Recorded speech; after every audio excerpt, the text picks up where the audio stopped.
Bonjour Gérald Darmanin. Bonjour. Et bienvenue à la grande interview sur CNews Europe 1. Vous êtes le garde des Sceaux, ministre de la Justice, dans un moment particulier, même inédit, avec des assauts concordants, ciblés, peut-être, semble-t-il, coordonnés sur plusieurs prisons françaises. Avec monsieur le ministre, des voitures incendiées, taguées, un établissement à Toulon visé par des rafales à l'arme de guerre. Tout d'abord, est-ce que vous confirmez ce matin que d'autres actions ont été menées cette nuit à Tarascon avec des voitures de nouveau incendiées près du centre de détention, mais aussi le hall d'un immeuble d'un agent pénitentiaire dégradé à Villenoy en Seine-et-Marne? Ce que je sais du ministère de l'Intérieur, c'est qu'en effet, il y a un site à Tarascon où des voitures auraient été brûlées ce matin très tôt. Mais je n'ai pas d'informations complémentaires. Il n'y aurait pas eu de nouvelles nuits bleues, comme on l'a vu hier, qui était évidemment absolument inacceptable. On va attendre ce matin tranquillement les retours du ministère de l'Intérieur sur l'effet de la nuit. Tranquillement, mais vous confirmez que Tarascon, déjà d'autres actions ont été entreprises. En fait, il y a manifestement, on le voit bien, des gens qui essaient de déstabiliser l'État en l'intimidant.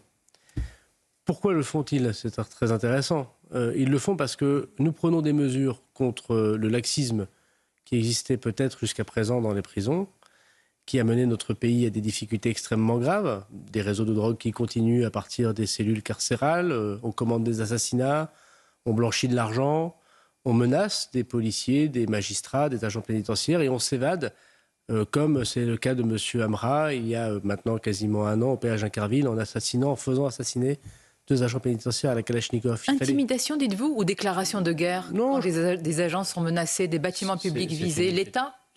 Oui, à travers ces agents, c'est bien sûr l'État. C'est une intimidation grave et on essaye de voir si l'État va reculer. C'est ça qui se passe.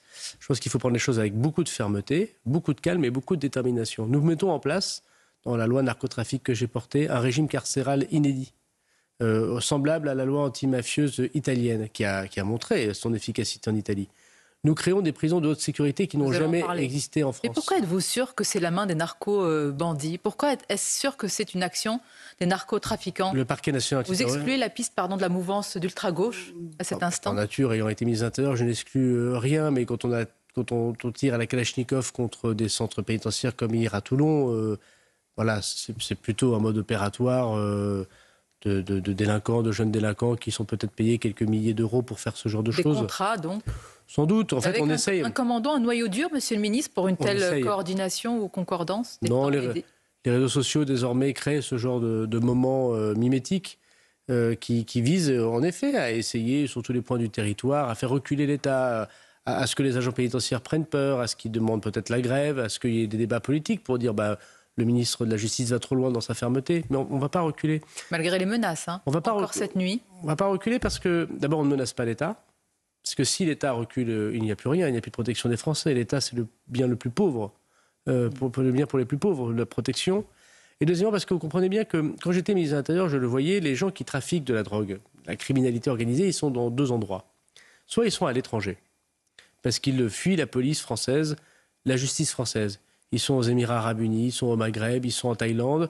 Ils essayent d'aller dans des endroits où ils peuvent blanchir de l'argent, bien vivre et éviter des conventions d'extradition. Et notre travail, c'est évidemment de les ramener chez nous. Soit ils sont dans nos prisons. Et il y a 17 000 aujourd'hui trafiquants de stupéfiants dans les prisons françaises. 17 000. Ils sont rarement dans les rues de Saint-Tropez et de Paris, les trafiquants de drogue. Ils sont poursuivis, pourchassés par la police et par la justice. Mais dans nos prisons, ils ne sont plus à l'écart de la société. Ils continuent à téléphoner, à menacer. Il y a un gamin de 14 ans aujourd'hui qui est le plus jeune tueur à gages de l'histoire de France. Il a arrêté il y a quelques semaines à Marseille par des contrats commandés par des gens qui sont dans un milieu carcéral. Mais vous pensez que ce sont ces mêmes individus qui aujourd'hui arrivent à menacer l'État, à mener des actions quasiment coordonnées? Et hier, quand même, sur le Telegram, sur le canal crypté Telegram, il y a eu ceci, je vous lis, avec toujours ce groupe, DDPF, Défense des droits des prisonniers français. Nous ne sommes pas des terroristes. En réponse à ce que vous avez dit hier, Gérald Darmanin, nous sommes là pour défendre les droits de l'homme à l'intérieur des prisons, suivis de menaces directes. Surveillants, démissionnez tant que vous le pouvez si vous tenez à vos familles et à vos proches. Les démonstrations de force de ces derniers jours ne sont rien. Ou encore, sachez que notre mouvement s'étend dans toute la France. Gérald Darmanin ne va pas vous protéger. Non mais on voit bien d'abord que ce sont des actes... sacrément organisés. Non, ce sont des actes de terreur. Un acte de terreur, c'est l'essence même du terrorisme. On peut frapper n'importe où, n'importe quel moment, y compris les plus faibles. Voilà. Le parquet national antiterroriste s'est saisi. C'est extrêmement rare dans notre pays. Et il a confié à la DGSI, à la police judiciaire spécialisée, à la SDAT, les enquêtes Ces enquêtes vont donner très rapidement, j'en suis certain, pour bien connaître. Donc vous avez déjà des éléments. Je connais probablement des emprunts. Je connais le professionnalisme des agents du ministère de l'Intérieur. Ils trouveront ces personnes. Et vous avez l'air d'en être sûr, donc il y a une célérité de l'enquête qui est confirmée. J'en suis sûr parce que j'ai été 4 ans et demi ministre de l'Intérieur, je sais que la police gagne toujours. Je sais que la République gagne toujours, il faut pas être un peu patient. À la fin, M. Amra, il est arrêté avec tous ses complices. Pardonnez-moi, à quel prix ? Oui, bien sûr. La mort de 2 agents pénitentiaires. C'est pour ça que nous nous battons. Il y a aussi ce matin entre colère et émoi. Non, mais je pense que les agents pénitentiaires, ils sont très fiers de leur métier. Je les ai rencontrés encore hier à Toulon, très solidaires de ce qui se passe. Et ils ont conscience qu'une partie de la République se joue dans leurs mains. Ils sont sous-payés, ils sont en sous-effectif. Où est la fierté par rapport à ça ? Ah, mais moi, hier, depuis 3 mois, ça fait 3 mois que je suis ministre de la Justice, des gens viennent me voir pour me dire enfin, on arrête une partie du laxisme en prison. Vous avez arrêté les tablettes, vous avez arrêté les massages. Enfin, on a un régime carcéral qui est à la hauteur des gens qui sont dangereux.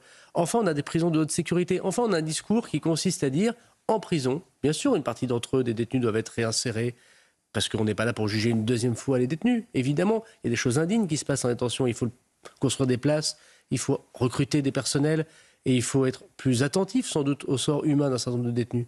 Mais il y a aussi des gens qui sont extrêmement dangereux, et qu'il faut pouvoir mettre dans des lieux extrêmement protégés. Et vous pensez que ces gens-là ripostent aujourd'hui à votre régime de détention ? Je pense qu'ils ont peur de ce régime. Pourquoi alors cet acronyme finalement assez politique sur la défense des droits des prisonniers ? Ce serait une forme de diversion aujourd'hui ? Il y a eu quand même dans notre pays, on le sait, Action Directe et d'autres, des mouvances d'ultra-gauche qui ont attaqué des juges, des prisonniers, enfin plutôt des agents pénitentiaires et des prisons françaises. Non, mais qu'il y ait des mouvements d'ultra-gauche extrêmement dangereux, personne n'en disconvient.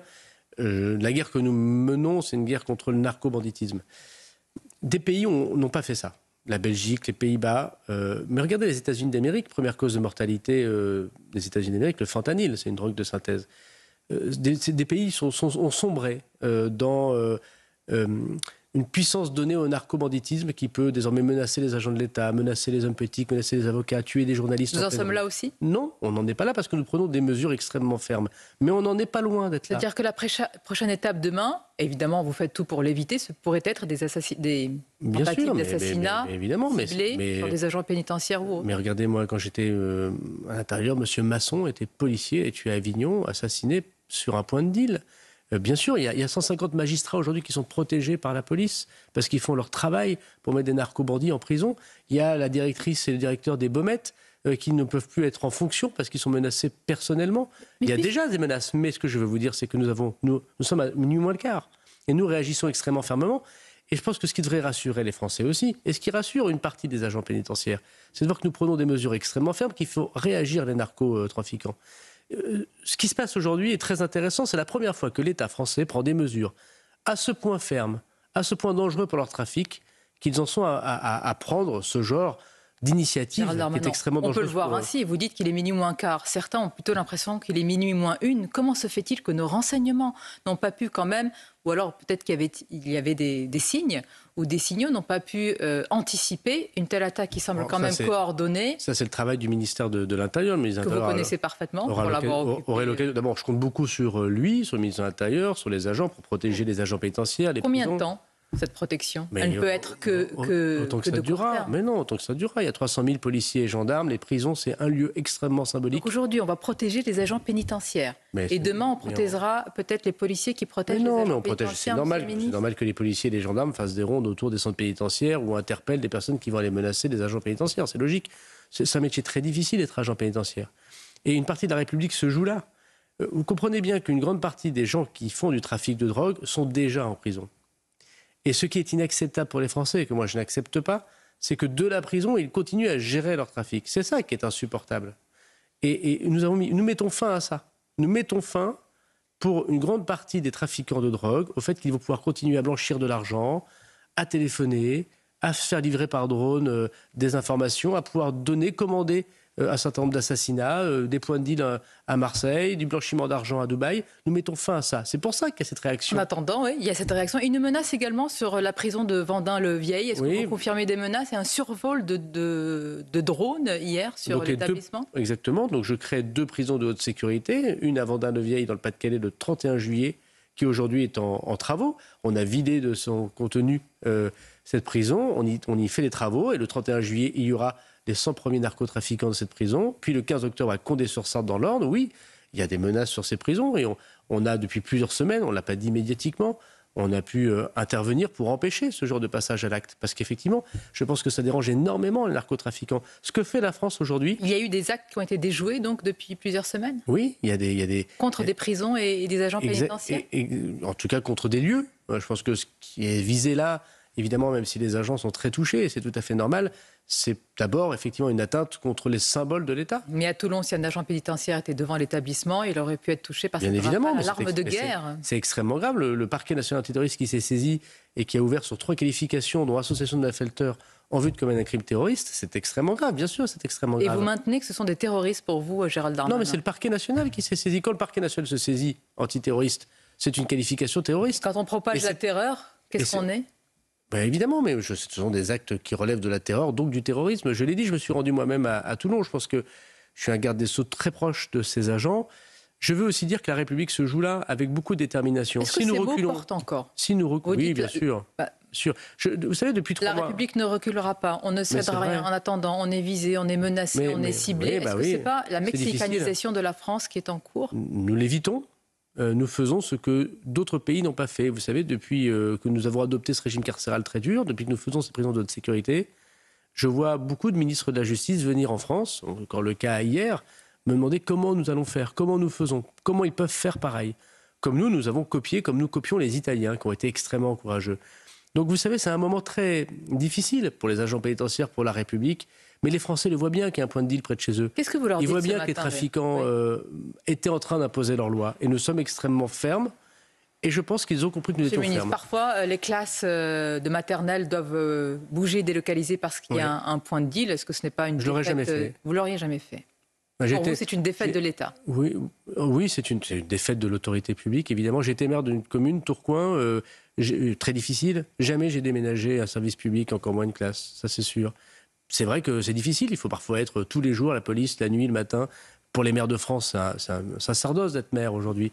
Mais je pense que je l'aurais jamais fait. J'aurais jamais accepté qu'on déménage une école. C'est le recul de la République. C'est difficile. Je sais que c'est difficile. Le message, quel est-il ce matin La République, elle doit jamais reculer. D'accord. Ça, c'est pour les principes, c'est important. Et vous le déclinez sur le terrain. Mais les agents pénitentiaires, très concrètement, ce matin, ils sont inquiets pour leur vie, leur intégrité, leurs enfants, leur famille. Vous l'avez dit tout à l'heure, ça m'a interpellé. Il peut y avoir une volonté de les pousser à la grève ou voire davantage. Qu'est-ce que vous faites pour empêcher cela très D'abord, concrètement? je constate que ce sont des grands serviteurs de l'État. Les syndicats, tous unis, tous les syndicats de la pénitentiaire soutiennent le travail que nous faisons. Ils savent que c'est dur. Et bien sûr, c'est dur pour les agents. Oui, ils ne sont pas très bien payés. Oui, quand on est agent pénitentiaire, on demande des choses depuis très longtemps que la République ne leur a pas données. Éric Dupond-Moretti leur a donné beaucoup. Nous devons continuer à le faire énormément. Par exemple, je vous donne un exemple. Ils ont des armes, ils ne peuvent pas rentrer chez eux avec les armes comme les policiers et les gendarmes. Il faut qu'on change ça. Évidemment que ceux qui veulent rentrer avec leurs armes chez eux pour protéger leur famille peuvent le faire, comme les policiers peuvent le faire.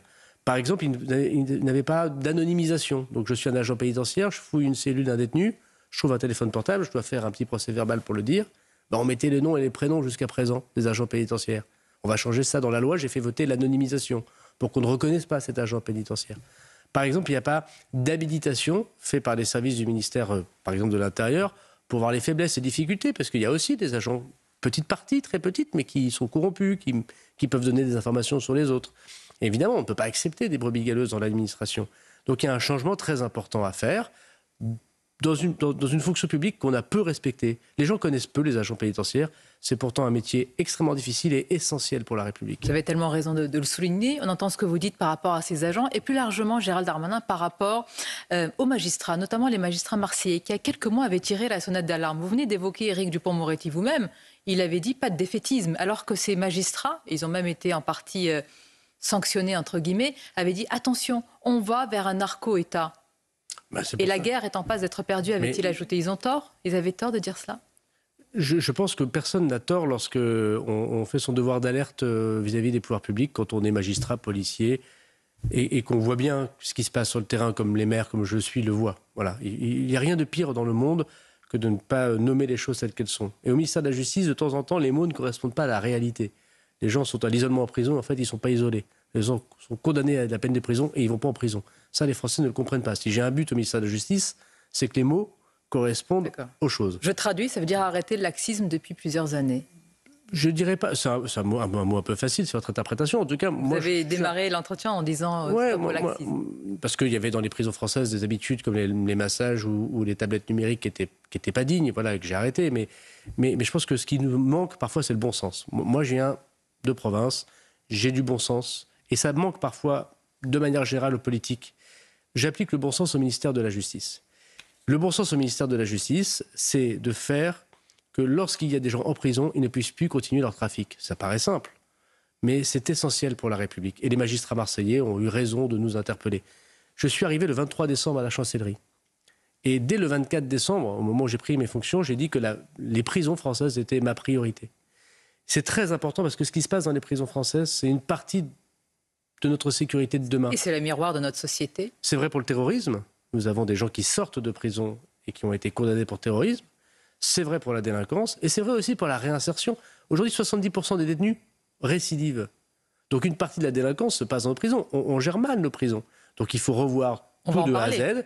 Et c'est ce que je fais. Vous avez un plan. Gérald Darmanin, vous dites que vous êtes aussi le ministre du bon sens. Je vais vous poser une question et vous me direz si cette décision est une décision de bon sens. Parce qu'on pourrait se poser la question, qu'est-ce qui s'est passé depuis l'attaque terrible du fourgon d'Incarville et la mort de 2 agents pénitentiaires, alors qu'on a appris qu'une détenue radicalisée a été transportée de la maison d'arrêt de Strasbourg jusqu'à Paris pour se rendre dans un centre d'imagerie médicale. Une détenue radicalisée, donc je suppose dangereuse. Une décision pour le moins qui interroge quand même sur la sécurité des agents pénitentiaires. Sont-ils contraints d'accompagner une telle détenue pour des soins? Alors oui. Oui, quand on est détenu, on doit être soigné, quelle que soit la dignité d'une personne humaine. On ne peut pas laisser des gens qui ne soient pas soignés. C'est les médecins qui demandent ce genre de prescription. La sécurité était-elle au rendez-vous? Mais la difficulté, c'est pas celle-là. La difficulté, c'est qu'il faut faire dans les prisons des lieux de soins. Par exemple, aujourd'hui, une grande partie des extractions judiciaires, des extractions faites par les agents, c'est-à-dire les agents qui accompagnent des personnes détenues, le font parce que le médecin, il faut aller voir le médecin à l'hôpital du coin. Non, il faut faire venir le médecin dans la prison. Ça évite de faire la sortie. Par exemple, il y a aujourd'hui des dialyses qui sont demandées par les détenus. Non, on a fait comme on le fait aujourd'hui dans certains centres pénitentiaires, des dialyses à l'intérieur des centres de détention. Donc on peut soigner les gens parce qu'on est quand même une démocratie, on n'est pas chez les barbares. Mais en même temps, on n'est pas obligé. J'entends. On n'est pas obligé de mal organiser l'administration. Oui, ceux qui ont organisé l'évasion de Mohamed Amra l'ont fait avec barbarie. Et justement, est-ce que vous pouvez affirmer ce matin que ça ne se reproduira pas? Mais on n'est pas. Justement, je fais tout pour que ça ne se reproduise pas. C'est pour ça qu'on fait les régimes carcérales et les prisons de sécurité. Mais on n'est pas de camp. La République, c'est pas un camp et les méchants un autre camp. C'est pas comme ça que ça se passe. Il n'y a qu'un seul camp, c'est celui de la République. Et donc, on gagne. Il y a une contre-société, il y a des contre-lois, il y a une contre-autorité. Mais cette contre-société n'est pas l'équivalent de la nôtre. C'est pas. Je disais toujours aux policiers, il n'y a pas d'un côté les bleus et de l'autre les délinquants. Pourtant, ils imposent leurs lois, ils grignotent avec une conquête du territoire organisée, réfléchie et consciente. Regardez ce qui se passe en ce moment, c'est très intéressant. L'État reprend la main, c'est très difficile. Mais vous l'affirmez ce matin? Et bien évidemment que l'État reprend la main. Il y a quelques semaines encore, le ministre de l'Intérieur évoquait que la possibilité, le risque qu'on aille vers un narco-État. Mais c'est son travail de l'éviter. On n'est pas commentateur. Bruno Retailleau, tous les jours, il se motive pour l'éviter, comme je le fais. C'est pour ça que je fais de la politique. Sinon, je ferais autre chose et je ferais du commentaire, j'irais travailler dans le privé et j'arrêterais en disant c'est foutu. C'est pas ce qu'on fait. Si tous les matins on se lève, si on se met en danger soi-même, si on prend ce genre de décision, c'est parce qu'on lutte. Évidemment que c'est difficile. C'est ça. Je pense que Bruno Retailleau, depuis qu'il est au gouvernement, il voit que c'est difficile. Il le fait bien, mais il voit que c'est difficile. Donc aujourd'hui, notre travail, les Français doivent savoir que ce que nous disons, nous le faisons avec bon sens. Le pire pour les Français, ce serait des gens qui disent c'est un sentiment d'insécurité, c'est pas très grave. Tiens, qui l'avait dit? Non, mais c'est pas. Qui l'avait dit? Il y a beaucoup de gens qui le disent. C'était un ancien ministre quand même de la Justice. Oui, le sentiment, j'ai jamais été pour ce mot. Vous avez été en binôme avec lui, c'est pour ça que oui, on avait des désaccords avec. Mais je suis pas. Je vous pose simplement une question. Vous l'aurez constaté. Vous êtes solidaire de différents gouvernements. Oui, mais je veux dire qu'aujourd'hui tout change alors que vous étiez. Non, mais j'ai ma personnalité. J'ai toujours été très clair comme ministre. Et quand bien même ce serait un sentiment, c'est très important les sentiments.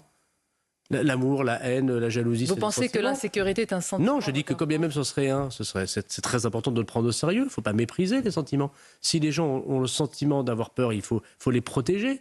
Il ne faut pas de notre bureau parisien leur dire mais non, mais c'est pas grave. Donc ce qui est très important, c'est que les gens voient que la fermeté est au rendez-vous et le bon sens est au rendez-vous. Et vous savez, pendant 4 ans et demi au ministère de l'Intérieur, j'ai soutenu des policiers et des gendarmes qui, quand je suis arrivé, jetaient leurs menottes, faisaient grève. 4 ans et demi après, je pense qu'on a pu constater qu'au ministère de l'Intérieur, on a réussi à faire les Jeux Olympiques dont on nous promettait la fin du monde en France, avec une sécurité quasi parfaite. Pourquoi ? Parce qu'on les a soutenus, on a recruté, on a soutenu les agents publics au moment où c'était très difficile pour eux. Et bien aujourd'hui, le ministère de la Justice, ils sont dans le même moment difficile, qui est le doute. Est-ce que la République va gagner ou ne va pas gagner ? Est-ce qu'on va laisser faire ou est-ce qu'on va arrêter de laisser faire ? On va arrêter de laisser faire. C'est pour ça que c'est un moment de tension. Il y a toujours un moment de tension quand vous remettez de l'autorité quelque part. Chacun le sait, les profs le savent, les flics le savent. Et bien nous, c'est ce que nous faisons. On remet de l'autorité dans les prisons. On va poursuivre notre entretien sur CNews et Europe 1. Encore une question sur les prisons, Gérald Darmanin, puisque là encore, vous mettez en avant le bon sens. Vous souhaitez la construction de 3000 places de prison en préfabriqué, des prisons modulaires. Quand on voit le niveau de violence de ces criminels, on se demande si véritablement ces prisons seront à la hauteur de ce que vous décrivez. Mais est-ce que vous dites ce matin, peut-être qu'avant de construire ces places de prison, il faudrait d'abord expulser les détenus étrangers pour libérer ces places ? Bien sûr, et c'est ce qu'on commence à faire. Quand je suis arrivé au ministère de la Justice... C'est un début timide, reconnaissons. Ça n'existait pas. Je suis arrivé au ministère de la Justice, on ne savait même pas quel était le nombre de nationalités étrangères dans les prisons. J'ai mis 1 mois et demi à avoir les chiffres. Et puis assez rapidement, quand je les ai eus... Vous pouvez nous les rappeler d'ailleurs ? 25%. Il y a 82 000 détenus. Il y a un quart de ces détenus qui sont étrangers. Ça ferait donc quand même des places libérées conséquentes. Oui, alors ce n'est pas aussi automatique que ça, d'abord parce qu'il y a des gens qui sont en détention provisoire et qui attendent d'être condamnés. Et ceux-là, on ne va pas les expulser avant de les condamner. Et puis il y a des gens qui veulent que la personne qui leur a fait quelque chose de très mal, quelqu'un qui aurait été violé, ne veut pas qu'on envoie très rapidement la personne dans son pays d'origine. Elle veut que le violeur reste dans la prison française pour être certain qu'elle passe sa condamnation. Donc c'est pas aussi simple que ça, mais il y a plein de gens qui méritent en effet de faire leur peine de prison ailleurs. Tous ceux qui s'en prennent aux biens, tous ceux qui s'en prennent à l'État, tous ceux qui font des escroqueries, des points de deal, évidemment, ils n'ont rien à faire en France. Donc ça commence et vous y arrivez. Donc il y a un quart des détenus qui sont étrangers, et dans ce quart de détenus, il y en a un tiers qui sont européens et 2 tiers qui ne sont pas européens. Donc oui, notre travail, c'est de pouvoir expulser ces personnes. 2 tiers qui ne sont pas européens, beaucoup, j'imagine, ou certains du Maghreb, Algérie. Oui, Maghreb, très important en effet, mais c'est aussi le cas d'Asie du Sud-Est, c'est aussi le cas d'Amérique du Sud, mais essentiellement Maghreb. Et par exemple, il y a 2 jours, j'ai reçu mon collègue roumain, parce que on a par exemple 1 millier de détenus roumains dans nos prisons. Ah, voilà, le but, c'est que les Roumains, ils purgent leur peine en Roumanie. Et la question concerne davantage en ce moment avec ce qui se passe évidemment de l'autre côté de la Méditerranée sur l'Algérie. Est-ce que vous arrivez justement à expulser des détenus, ou en tous les cas à transférer des détenus algériens ? Et je voudrais vous interroger, Gérald Darmanin, sur CNews et Europe 1, sur ce qui s'est passé hier. La France a donc réagi après l'expulsion de 12 agents français d'Algérie. Notre pays a répliqué. La réciprocité en réalité. Et l'Élysée a rappelé l'ambassade de France, l'ambassadeur de France pour des consultations. Paris accuse Alger de prendre la responsabilité de cette dégradation. Est-ce que vous dites ce matin, il était temps ? Pourquoi vous réfléchissez avant de répondre ? C'est une précaution ? Parce qu'il y a 4 ans, lorsque j'avais proposé de diminuer les visas de 50%, beaucoup de gens disaient que c'était excessif. Pardonnez-moi, c'est que... c'était excessif parce que vous visiez tout le monde, que ce n'était pas ciblé. C'est pour ça que... c'était excessif, c'était une mesure excessive. On ne parlait pas encore à l'époque de riposte graduée. Pourtant, nous avions obtenu des résultats, puisque je rappelle qu'on était passé de 10% à l'époque de QTF appliqué à 40%. Nous expulsions 40% des Algériens. Ce n'était pas 100%, c'est vrai, mais nous avions obtenu un peu plus. Est-ce que le ministre de l'Intérieur, Bruno Retailleau, a eu raison de faire ce rapport de force ? Oui. Je l'ai toujours soutenu et je le soutiendrai toujours. Donc sa méthode a été la bonne depuis le départ ? Nous verrons. Mais la méthode, c'est que 100% des EQTF soient appliqués en Algérie. Nous en sommes très loin. Est-ce que la méthode du bras de fer était la bonne méthode ? Mais ce qui est sûr, c'est que c'est compliqué. Et quand c'est compliqué, il faut être opiniâtre. Ma question, c'est est-ce que la méthode du bras de fer a été ou aurait été la bonne depuis le début ? Je vous ai dit que le ministre de l'Intérieur avait raison. Voilà, je partage la conviction, les motivations, la détermination de Bruno Retailleau. Il faut savoir juste que ce bras de fer va durer longtemps. Voilà, parce que les États, ils n'ont pas d'âme, ils n'ont que des intérêts. Et qu'on voit bien que le régime algérien, avec lequel il faut discuter, l'Algérie c'est un immense pays, c'est le plus grand pays d'Afrique. C'est un pays qui combat aussi l'islamisme. Et c'est un pays qui a des frontières qui sont très importantes pour nous, notamment des frontières sahélo-sahéliennes ou libyennes. Mais c'est un pays qui comprend en effet une forme très importante de rapport de force. On peut encore discuter dans une telle situation ? Je pense que le président de la République a eu raison de rappeler l'ambassadeur. Je pense que nous aurions raison de dénoncer les accords qui permettent aux passeports diplomatiques de venir par milliers sur le sol national. Et je pense qu'il faut accepter, mais ça je pense que les gens doivent le comprendre aussi, que ce rapport de force, il doit se faire sur le long terme. Ce ne sera pas en quelques jours, en quelques semaines qu'on va régler la question du rapport de force algérien. Ce que les auditeurs et les spectateurs ne comprennent pas, c'est que la liste des 60 OQTF les plus dangereux ne soit pas reprise, c'est qu'un écrivain franco-algérien soit encore détenu, c'est que la France ait mis des mois avant de réagir. Je ne suis ni ministre des Affaires étrangères, ni ministre de l'Intérieur. Mais solidaire d'un gouvernement aujourd'hui. Ce que je peux vous dire, oui, mais ce que je peux vous dire, c'est que lorsque j'étais en responsabilité, le rapport de force qu'on a mis en place a obtenu, au bout de 2 ans, 40% d'expulsion. Alors pourquoi nous ne l'avons pas fait? Est-ce qu'il y a une crainte, je vous pose la question directement, est-ce qu'il y a une crainte d'une réaction de la diaspora algérienne? Non, je ne le crois pas, mais je pense qu'il y a d'autres... Le président n'a pas cette crainte? Non, je ne le crois pas. Pour bien connaître le président, mais il y a d'autres raisons d'État. Par exemple, vous savez très bien que l'Algérie nous donne des informations à la DGSI, à la DGSE pour lutter contre des attentats. Par exemple, il y a des intérêts économiques, ce sont entreprises françaises qui font le port d'Alger.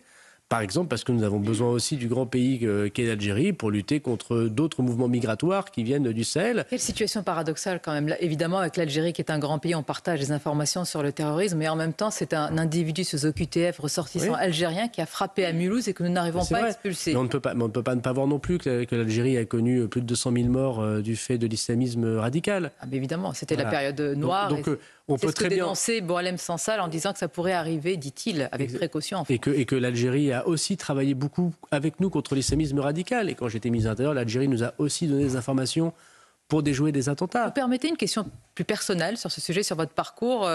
Ça n'a pas échappé au grand public. Vous êtes aussi petit-fils d'un tirailleur algérien engagé dans l'armée française, évidemment. Je me suis toujours demandé comment quelqu'un comme vous, avec quand même des origines partagées et qui cohabitent très bien, me semble-t-il, voit cette relation qui se dégrade entre Paris et Alger. Moi, j'ai des origines partagées, mais j'ai une seule identité. Je suis profondément français, culturellement, totalement assimilé. Mais est-ce que le français que vous êtes dit qu'il faut tourner la page de la rente mémorielle? Bruno Retailleau parle d'obsession mémorielle.